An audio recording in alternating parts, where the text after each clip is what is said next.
Welcome to Politics and Psychology. I'm Dr. Renee Carr, and please introduce yourself in the chat or on social media. Today we're talking about fetishes, preferences, and pleasures. And for this to not be a one-sided or a one-time conversation, then please also give your thoughts or questions in the comment section below. Now, in June in our country, America, it has become the month in which non-heterosexuals, such as homosexuals and lesbians, celebrate having fetishes, preferences, and other sexual pleasures. And today, what we're going to do is explore how these behaviors are formed and what causes them, of course, using the scientific understanding of it.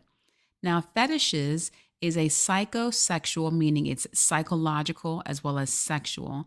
It's a psychosexual disorder where a person has a sexual desire and achieves sexual pleasure by using physical objects. And they prefer often having sexual activities with these objects over sex with humans. And when a person with a fetish does have sex with a human and they do not have this fetish with them, this fetish object, then they often will have difficulty achieving arousal, such as an erection, or even in achieving orgasm. And if you're thinking about, well, what is a fetish? Fetish actually refers to the physical object or an inanimate object to which they have an unusual or an abnormal sexual attraction or sexual association. So whenever we say someone has a fetish, it's an unusual sexual attraction and sexual behavior with an object. And these objects are anything as long as it's a non-living object. This can be high heel shoes, dirty socks, rubber materials or rubber items, leather, you might have seen that a lot, scratchy surfaces such as sandpaper. It could even be snow, like when it's wintertime, and this is especially when there's fresh snow or large amounts of white snow. It could even be sunlight when you have very bright sun rays coming through the windows. It could be food or beverages of any kind, hair, known as a hair fetish, or it could be a body part such as feet. And feet, by the way, are the most common fetish for heterosexual men. And when a woman wears heels, one reason why high heels are so sexually attractive to other men and why women feel sexy in them is because it does elongate your legs and make you look thinner and more shapely. But primarily the fetish is because it shows you more of the woman's foot. So when a man has a foot fetish, he will often buy his sexual partner high heel shoes, unless he's just masturbating to the shoes. But if he has a female, he would want to see her in high heel shoes often, and usually ones that are bare. So whenever you see strippers or strip clubs, that's one reason why there's the clear shoes, because they're elevated. Their shoe is showing more of their foot, but it's clear. So there's no type of shoe material or fabric blocking the vision of the shoes, of the feet. So again, it can be any object of any kind, and it's also a specific way of interacting with a specific object. So for example, a heterosexual male wearing his female partner's underwear might be a fetish for him, or it could be pleasure from the smell and feel of leather combined with always having to wear leather during sex. So if you ever see a lot of these bondage commercials or when you go into the sex stores, a lot of leather is sold, is because for whatever reason, leather is often associated also, of course, with whips and bondage, but it's the fetish of the leather itself combined with the behavior of wearing it only when you're having sex. A person might also have a food fetish, and they might have a desire to have the food smeared all over their body. They also might have a fetish for seeing food that resembles genitalia. For example, a penis might be a food fetish of a banana or an eggplant, or if it's a vagina, it might be a papaya or an inside of an apple, like the apple core. So it's a food that might be resembled with sexual activity or genital. It could also just be hearing someone eating food, which is often the cause for the attractions to the ASMR. Or when a person has a specific memory or a fantasy about food or a food item. For example, honey, chocolate syrup, whipped cream, but it's not like you're just experimenting and just having a upgraded date night. This is more where you have a very intense sexual attraction and you can only perform or you can only become aroused when you have these particular items. And just to clarify, the fetish object must be an object that was created specifically for non sexual purposes. So if you have a vibrator, which is an object, or the rose, which is for the clitoral stimulation, those are also objects, but those objects were created specifically for sexual activity. So whenever you have an object that's a fetish object, it was not created or designed in any way for sexual pleasure. Now, when you look at fetishes, the interactions can just be looking at the objects, it can be holding, rubbing, or smelling the objects, or it can be actually using the objects during intercourse or requiring your sexual partner to wear or use the fetish object during your sexual encounters. And if there is no sexual partner, then the person with the fetish may taste, hold, insert, or smell the fetish object while masturbating. So, how are fetishes created or what causes them? So, to understand abnormal behavior, we look at the etiology of that behavior. Etiology means the cause or a combination of causes for a condition or a disease. So, in scholarly study and scientific examination, obviously, we're using science. Then the etiology of a fetish is often from behavioral conditioning. So, behavioral conditioning means that during a sexual experience, when a stimulus, such as the fetish object, is paired with sexual thoughts or sexual behavior, and that person experiences the reward of sexual pleasure, then it's this sexual experience that was either his first or her first sexual experience, or it was the most intense sexual experience. It was that emotional and physical and pleasure response with this object. The pairing of those is what causes the conditioning. So when you think about behavioral conditioning, think about the Pavlov's experience. If you had like Psych 101 when you were younger or just heard about it on social media. So Pavlov's theory is a very famous behavioral conditioning experiment and theory where it showed that you can condition a dog's behavior to respond to a bell as if it were food. And so what Pavlov did was he continually exposed a ringing of a bell with the exposure or introduction of food to dogs so that eventually the bell was rung so often and associated with the pleasure response of eating and enjoying the food that just hearing the bell would cause the dogs to salivate. So let's transfer that to fetishes. Just the seeing of an object, although it is unnatural for it to invoke sexual arousal or pleasure, when you have a sexual conditioning known as the fetish, then it's because that object was associated with a pleasurable behavioral experience and a pleasurable physical reward. So that's the basis of how fetishes are caused. And the reason we know about fetishes is because they are diagnosed as a sexual disorder, and it can range from mild to severe depending on the level of intensity or the level of abnormality of the fetish and the fetish behavior. So when a person with a fetish also has very high levels of stress or high levels of dysfunction in their social life, their occupation, or their professional life, or in any other important area of their functioning because of this fetish, then that's what makes it a disorder. And that means that there's an intense focus, a preoccupation with the object, which is their fetish, and it's so intense that it causes the disruption and dysfunction in at least one other major area of your life. So again, just experimenting with something and enjoying it, even if it is abnormal sexual behavior, that's different from an actual fetish in which you only can achieve arousal or pleasure with this object, so much so that even humans cannot replace that level of sexual satisfaction for you. So having the fetish in this scenario would be diagnosed as fetishism rather than a actual diagnosis. So if you have just a interest, but it doesn't cause any dysfunction in your life with this fetish, then that would be considered having a fetish or fetishism. But if it's an actual disorder that's causing dysfunction and disruption in your life, that's when it becomes a clinical condition and will be considered a fetishistic disorder. But in all instances, just understand that having a fetish is medically and psychologically recognized as non normative sexual behavior.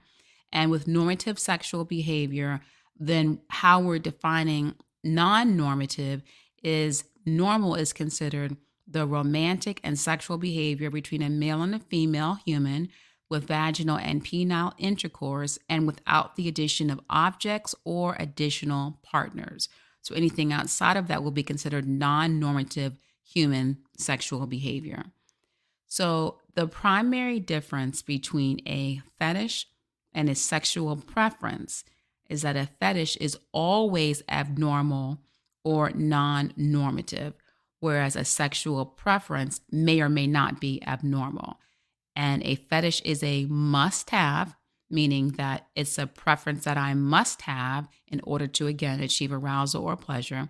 Whereas a sexual preference is what you like, but you don't have to have it or you don't need to have it to become aroused or even to enjoy sexual intercourse with or without orgasm.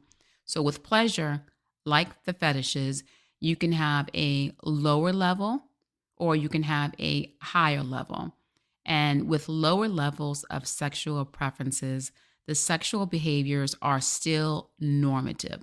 So, this might be you preferring to be in one sexual position versus another, or you might be sexually aroused by one body type more than another, or you might prefer to be kissed, licked, or touched in a certain way or on a certain area on your body, or you just might have any other type of sexual preference, with the emphasis being on preference, meaning that you enjoy it and that you like it.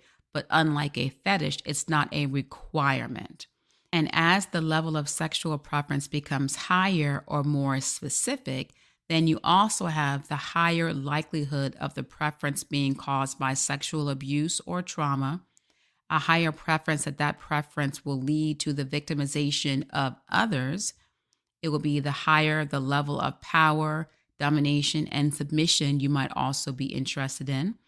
You will have a higher level of physical pain to achieve pleasure. And you might also have a higher level of abnormality or a higher degree of non normative sexual behavior. So, again, as the level of sexual preference becomes higher, not just typical experimenting or lighter preferences, but if the sexual preference becomes higher and more intense and more specific, you're also likely to see a higher level of sexual trauma, victimization, submission and domination preferences, physical pain, and even higher levels of abnormality. Now, when we look at non normative sexual preference, there is often a link to childhood sexual abuse or trauma. In heterosexuals, the abnormal sexual preference might manifest as that child growing up and having a preoccupation with pornography and not really sure why. Or he or she might have a high level of sexuality or become promiscuous and having a preference for multiple partners or just random partners. The preference might also be for men who are significantly older or women who are significantly older or with partners who have any physical characteristics that resemble their childhood abuser. Also, if the person was raped as an adolescent or a young adult or even older, then having a sexual preference for rough or violent sex is often because of their sexual trauma. In homosexuality, meaning gay men or lesbians, there is also a strong connection with childhood sexual abuse or trauma, and that being the cause of their subsequent preference for the same sex. As adolescents or adults, their same sex preference is often a coping mechanism to avoid the genitalia associated with their sexual abuser.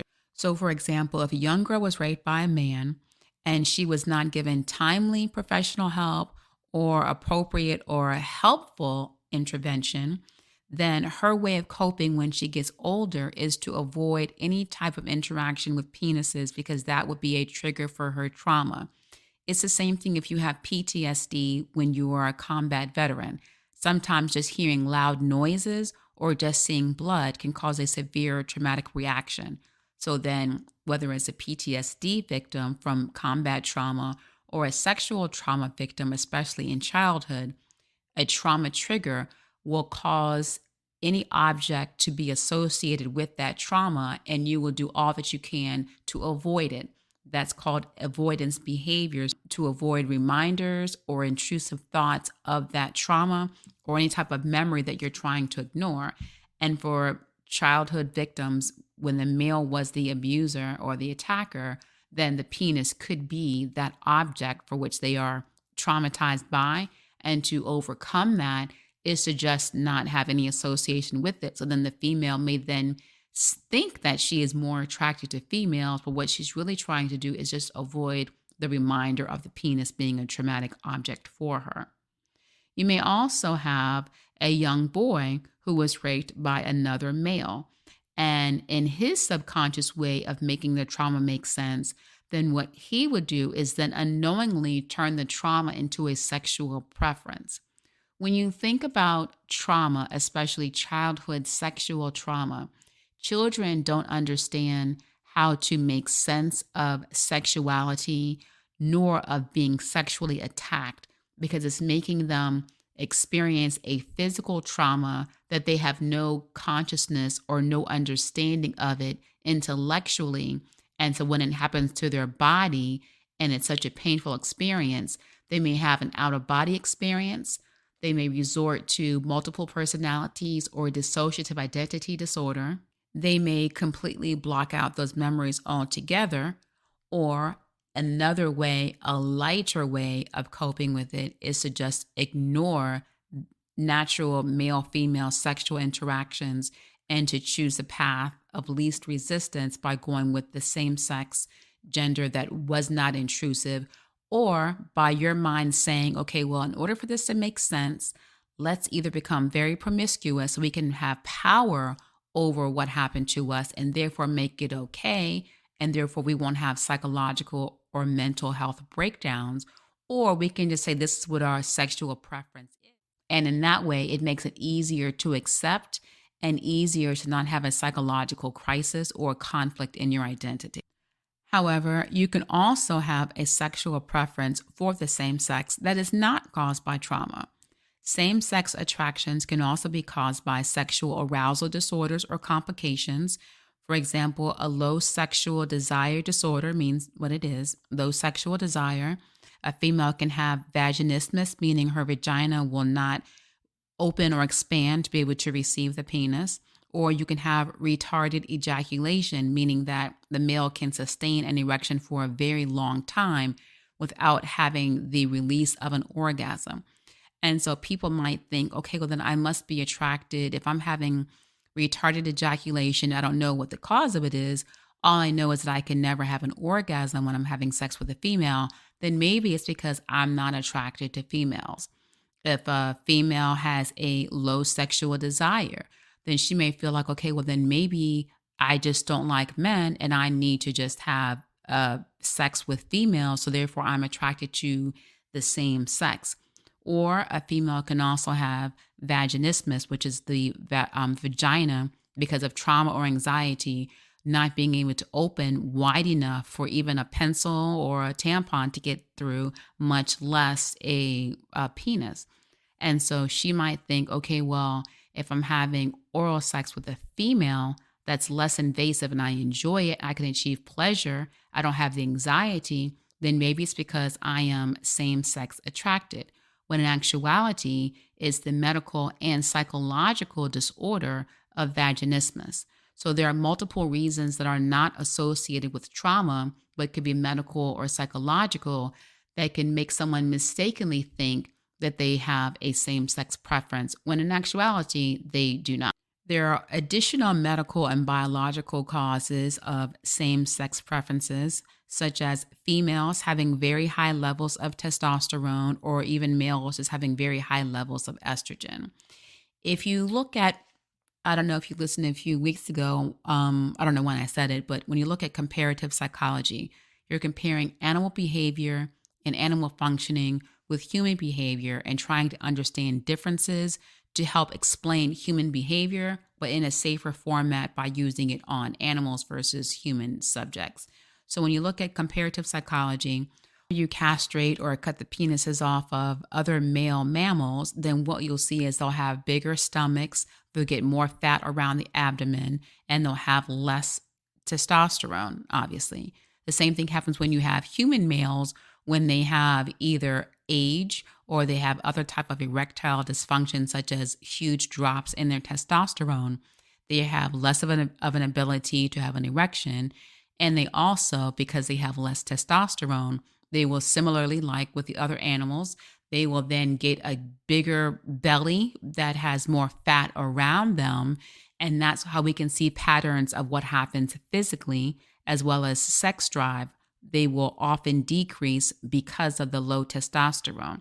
But if you're younger and you don't associate having a low sexual desire or erectile dysfunction as a medical condition, and you're thinking that maybe it's just a sexual attraction issue, then that's another way of how medicine can help correct imbalances in hormones to then give you a correct understanding of your true sexuality. But that is one way that same sex preferences can be created or maintained. And then lastly, there's also same sex preferences that are more temporary, but they're created based off of your environment. So if you were ever in prison or in jail or in somewhere for a very long time with just members of your same sex, then like in prison, they might consider it quote unquote gay for the stay. So a shout out again to all of my 60 days in fellow fans. So that's a reference for that. But again, back to the point, as the level of sexual preference becomes higher or more specific, so will there be a higher level of non-normative sexual behaviors. For example, having a sexual preference for children, the elderly, or animals is a sexual preference that leads to the victimization of others. So other non-normative behaviors would also be victimization. And this victimization also occurs whenever your sexual preference does not include the consent of a physically and psychologically mature human.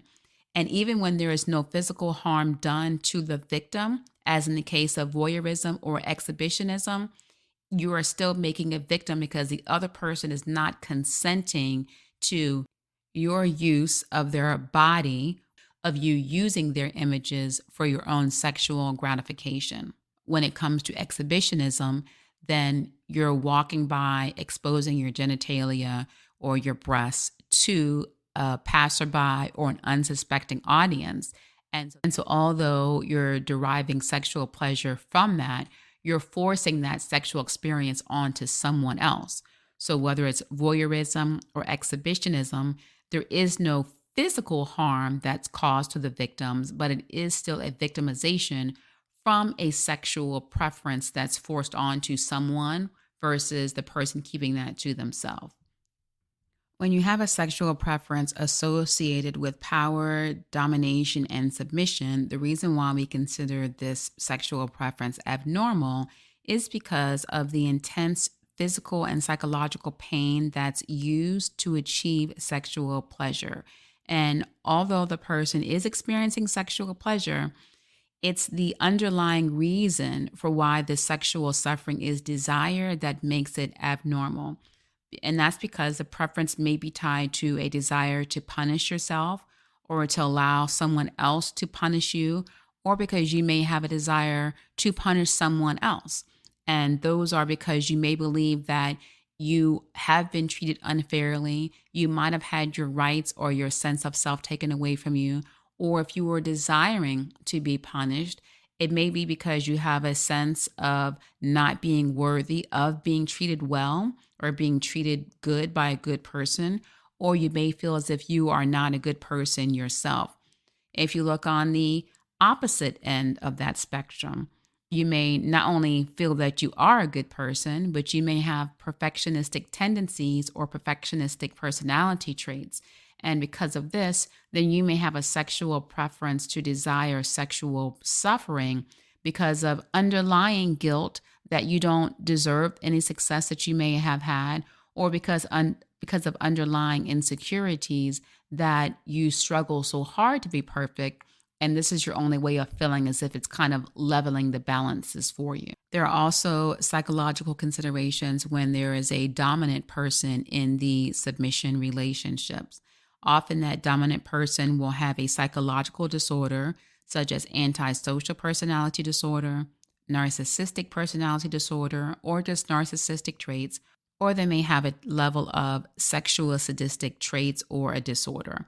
But in any instance, it's the preference for suffering or pain during sex, such as bondage, being whipped, being cut to the point of bleeding, hanging yourself, or being humiliated by the words that the dominant will use, or the acts that you are being made to perform, or by having the dominant person urinate or defecate on you. In all of these instances, it's the abnormal human behavior attached to these sexual preferences, and that's what causes the long-term complications psychologically, sexually, and in the individual's personal and social relationships, and sometimes complications in their workplace if it has become so controlling over them that they can't separate reality from their desires, or will they become obsessed with having these sexual preferences of an intense nature. I did mention hanging yourself. And so I wanted to just give you another nerd note about where that came from to figure out that that's sexually pleasing. So whenever they had like the Salem witch trials, they would often strip the persons accused of being a witch or a warlock, and they would have them naked and they're hung. And the next morning, what they would see is either that the male had an erection, his body going through rigor mortis, but there was also semen or sperm on the ground where there would be flowers that were growing after a while. And so what they attached it to is, okay, well, then there must have been some type of demonic or witch activity where they were still experiencing sexual pleasure by hanging. And then people became interested in that, tried it for themselves, to the point where hanging yourself or asphyxiation is associated with sexual pleasure, or having someone choke you, or you trying to choke yourself to the point of, or prior to having an orgasm or to intensify the orgasm. But getting back to the higher the sexual preferences are, the higher you will see other abnormal behavior. You will also see very intense levels of abnormality. For example, sex with animals such as horses, dogs, or octopus tentacles, sex with corpses, which is dead bodies, sex in pools of blood, electro wands, which is like little small pointer-like wands, and they use them on the non-dominant person to send shocks to the body, electric shocks, as for some sort of arousal. And we also are now seeing, with the increase in AI or artificial intelligence, there is also an increase in robotism.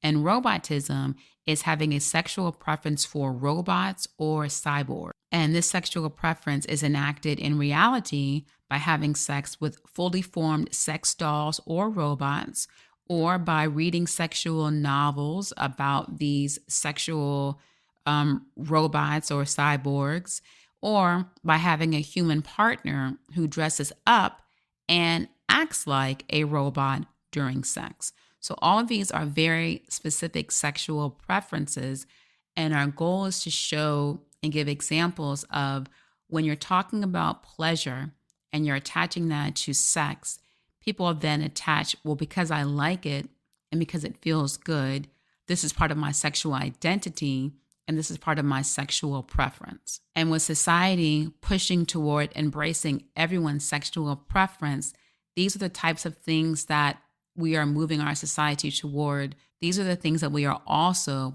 allowing our society to grow into acceptance of more abnormal or more non-normative sexual behavior. But when we do this, we are mistaking sexual pleasure and what feels good to being socially good, or to being psychologically good, or even being physically good for us, when in actuality, it is more harmful than it is good. The orgasm may last for a few seconds. If it's intense, it may last for up to 15 seconds, unless you're having multi-orgasmic disorder.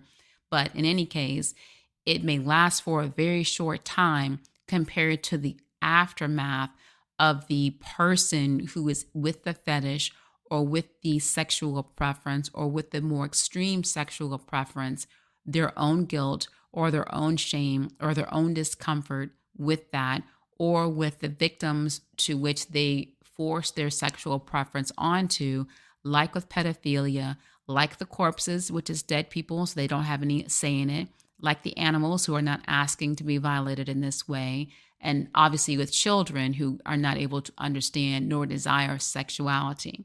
So by focusing on embracing all sexual preferences, we're opening our society to having more sexual trauma than we're having sexual pleasure. And whether the sexual pleasure comes from a fetish or a sexual preference, it's really important for us to consider that many of the persons who are celebrating sexual pleasures this month or during the month of June, they're often doing so from a place of hurt or confusion or psychological or medical disorder. For example, gender dysphoria, and then having sexual preference based off that psychological confusion of not recognizing or not having an awareness of who you are biologically. So imagine being so confused and feeling so disconnected from your own body that you're thinking that you're a different gender, or you may desire to try to cut off your genitalia because you feel so uncomfortable.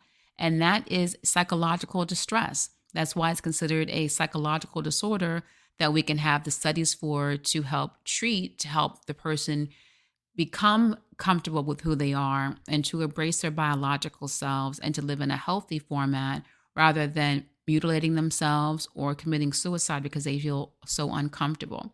But again, whenever you have a whole month that's governmentally ordained and set aside for celebrating non-normative sexual behavior, all it does is it reinforces a person who is hurting to accept this way of solution that ignores the hurt or ignores the trauma or ignores the dysfunction and focuses only on the sexual pleasure rather than the pain that may have caused it or the confusion that may have caused.